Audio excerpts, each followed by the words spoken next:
In this episode, motovlogging on a budget. Stay tuned.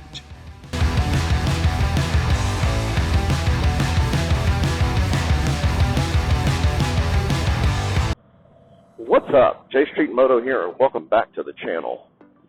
We're coming into my favorite holiday of the year here in America, Thanksgiving. I am a bit of a self-proclaimed foodie.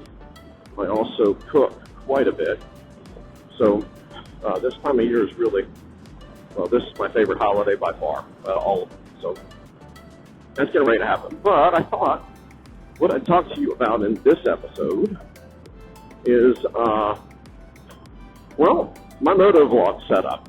And, because if you're watching this video and it's something you're potentially interested in doing, I figured I'd give you, there's a lot of guys out there, let me back up, there's a lot of guys out there that have put out motovlogging setups, etc. And so I thought what I'd do is give you motovlogging on a budget, let's call it that. So, first thing you're going to need is a camera. I have a camera, hopefully you can see that in the mirror, and that's my chin mount setup that I have. I've talked about the camera that I've had a couple of times in a couple other videos. I do not have a GoPro. I have the Akaso EK7000 Pro, and this is about I think the last time I looked at it, it's like $60 to $80 camera. From a video quality perspective, I'm pretty happy with it. It will shoot all the way up to 4K. I tend to not shoot in 4K. But that's a different discussion. So I've been pretty pleased with the video. It's not as good as what I would get out of a $500, $600, $700 camera. But for my purposes, I think it works just fine, because 90% of the time when I'm shooting, what I'm shooting is me riding around and that kind of thing. So. Yeah, so that's the camera that I'm using. Now I have two different mounting options for the camera. One is on the helmet, on the chin strap, which is how it's mounted right now.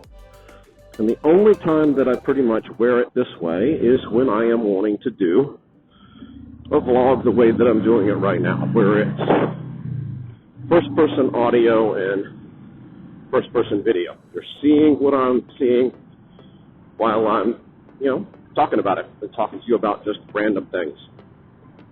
And this is really when I started, when I originally created the channel, when I originally wanted to start making content, this was ultimately kind of the content that I wanted to be able to do. It's what I was striving to do. I had a problem though, because the one downside to the Akaso camera is it does not have an input for an external mic.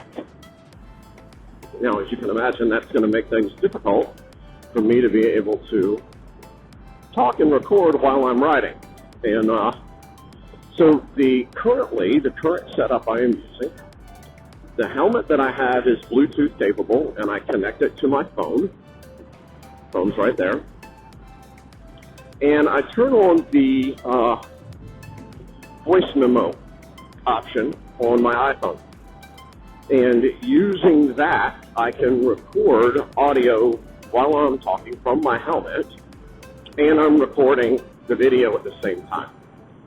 Now, this is the best way I've found to do it so far. Ultimately, I'm going to get a Tascam audio recorder. It's a digital recorder that I can carry on me, and run a mic up into the helmet in a little bit different location, run a lavalier mic up there, and then record the audio that way. But the post-production stuff necessary to be able to do it like this will be the same between that separate recording device or my phone. So in essence, and I'll drop a little short clip in here of what I do at the beginning of my rides in order to set up my ability to sync the audio with the video in post-production. But essentially what I do is I look in the mirror over here after the camera's recording. I start my audio recorder. I count down and then clap. And I make sure that my hand clap is visible in the video. That way, when I put the audio track and the video track into my software, I can line up the audio with that visual clap.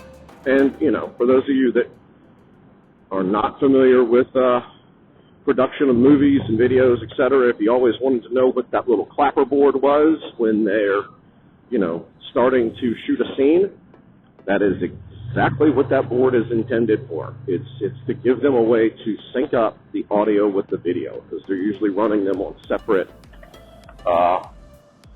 mediums. So that's all I'm doing. I'm taking a little note from them and doing it that way. And so far, I gotta say, I've been pretty pleased with the outcome. I will say this, the audio quality is not where I want it to be. It's another reason I'm looking at going to the Tascam. It's got nothing to do with the recording device. It has everything to do with the microphone, and changing out the microphone in my helmet would be extremely difficult. Figuring out a way to put a different microphone in my helmet and connect it somehow to my phone would be just as difficult. So for now, this is kind of what you get, and I'm accepting the fact that, you know, the audio quality could be better, and I'm striving to make that better. Now, I do have other options as well. The other option would be to buy a more expensive camera. If I do that, then I've got a way to connect an external microphone to the camera, and I can record audio and video at the same time. I'm no longer recording them on separate tracks at that point, so I don't have to worry about the sync up and all that in post-production. But for me, at least right now, this is serving its purpose. The other mount I have for the camera is right there on the handlebar. And I tend to use that mount when I'm out doing longer rides, when I want to record like an entire day of riding, whether I'm with other people or by myself. I'll mount the camera up there because it gives me easy access to be able to turn the camera on, hit the record button, record for a few minutes, stop the recording, turn the camera off, and then wait an hour or so, or wait until something, you know, I'm seeing something down the road that's going to look interesting, so I turn the camera back on again and record. Then later what I do is I splice all of those videos together and do a voiceover in post-production. So then I'm not really talking as I'm writing. I'm more talking after the fact and trying to, you know, kind of tell you what happened during that day. That's pretty much how I do it for the two different ways that I make content while I'm riding. The other kind of content I make, if you've been watching it, is I will do walk-arounds of people's bikes and cars and have them talk about it. Now, when I do that, I have like a little stick mount for my camera. I put the camera in that so I can hold it and keep it steady while I'm walking around. And I just use the mic on the camera, the external mic on the camera, to pick up the audio from the person that's talking, and then I adjust the audio levels in post-production to make sure that you guys can hear what they're saying and you know, that nothing is missed. I did do a pretty cool experience yesterday. I was out riding around. It was a Saturday, today, Sunday, and I was out riding around yesterday, and I got to Max Speed Shop. It's a kind of a biker bar. It's more a barbecue joint up here near where I live, and I pulled in there with somebody that I was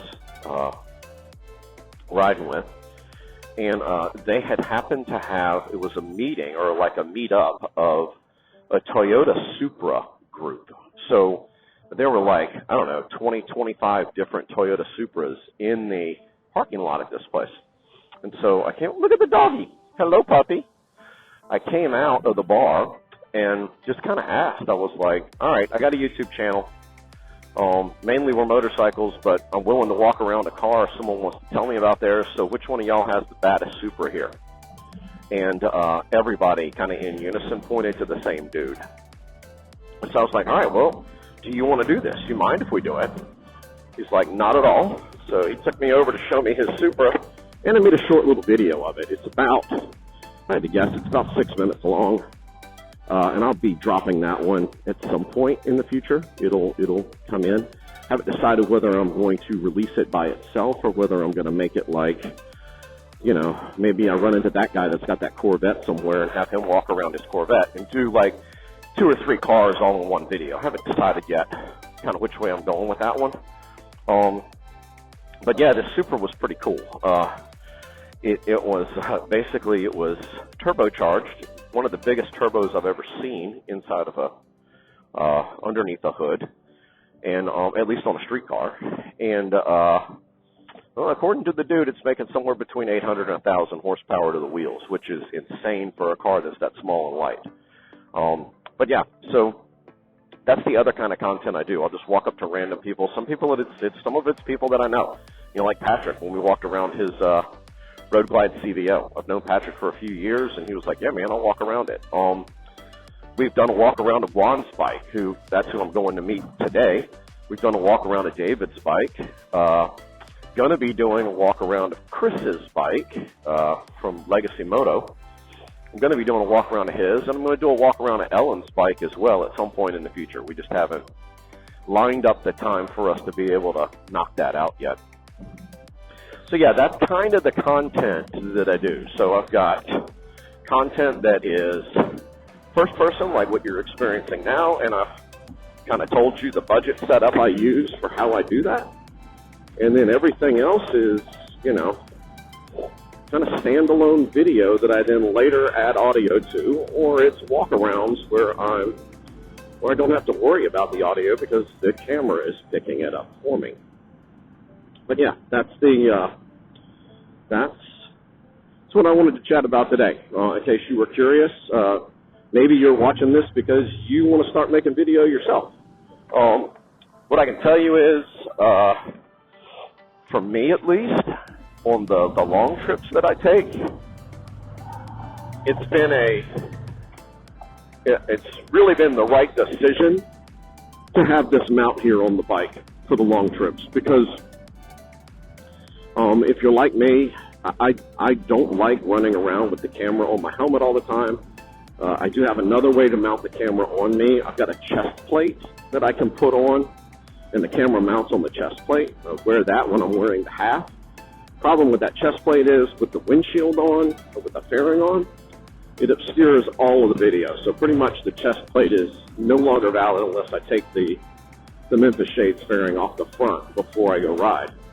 But the reality is, when you're out there riding and maybe you're into the 3rd hour of the day, you're probably not thinking about stopping everybody, pulling over, and being like, okay, I got to put my camera on because I want to make some video.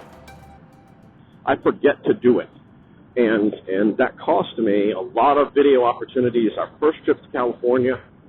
So when I put this mount on the handlebars, it's really put me in a better position to, well, force myself to make video, remind myself to make video, and that really worked out better when we went to California this last time. So, you know, just food for thought if you're thinking about doing it, you know. I mean, I do have days like today, like right now. I'm riding to meet Juan, and I figured while I was on the way there, I would do a first-person vlog, just like I'm doing. I figured, why not? I'll knock that out real quick. It's about a 10, 12-minute ride over to Juan's house, depending on traffic. I ought to be able to finish everything I wanted to say by then and, you know, get one done and put it in the can. So there are days where I go out intentionally, and I'm going out intentionally just to make an episode like I did today. There are other days where I just have the camera with me and something cool happens, so I throw it on the mount on the bike and I will record some video as I'm going and then later tell you about it. But yeah, you do have to be kind of, I would say you have to have intent when you're going to go out and ride if you want to record, especially the way that I'm recording now. Now, I mean, you can certainly buy one of the more expensive cameras, figure out a way to power it externally, and just have it on your chin strap 100% of the time, and record 100% of everything that you do. And there are guys that do that. There are guys that do that for safety reasons. They just want to have proof of anything that might happen. So, yeah, well, I'm here. Hope you've enjoyed this video. If you have, subscribe to the channel, like the video. Have a good Thanksgiving if you live in the U.S., and always ride safe.